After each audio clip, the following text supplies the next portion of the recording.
This is the story of Helena Hannermann, the German woman who voluntarily went to and perished in Auschwitz. Helena's story of bravery is not only worthy of remembrance, but there isn't a huge amount of research available on her, so we don't have any photos. She also represents so many stories we will never know, or only know parts of. An ethnic German, she lived in Berlin with her husband, an ethnic Roma, and their 5 children. Mario Escobar, who wrote Auschwitz Lullaby about her life, has stated he changed the names of her family members for the book. He calls her husband Johann, yet other sources also call him the same name. So that's how we will refer to him, knowing it may not be correct. Johann was a violinist, and Helena was a nurse. He was an assimilated Romani, meaning he did not live traditionally. It isn't known what their families thought of their marriage. In May 1943, the entire family was deported to Auschwitz, Helena going willingly so as not to leave her children and husband.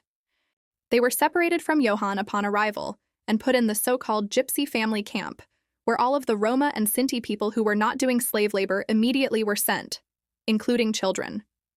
When it was discovered Helena was both German and a nurse, she received preferential treatment. The infamous Dr. Mengele, who was conducting medical experiments on Jews and Romani, and mostly children at that, asked Helena to open a kindergarten.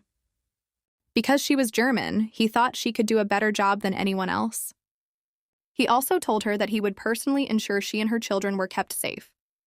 With the help of a few other prisoners, some also Roma or Sinti, she set up a kindergarten to help the children detach.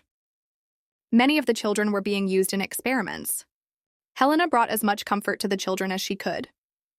After a revolt by those in the so-called Gypsy camp, the SS sent over 2,800 Roma and Sinti inmates to the gas chambers.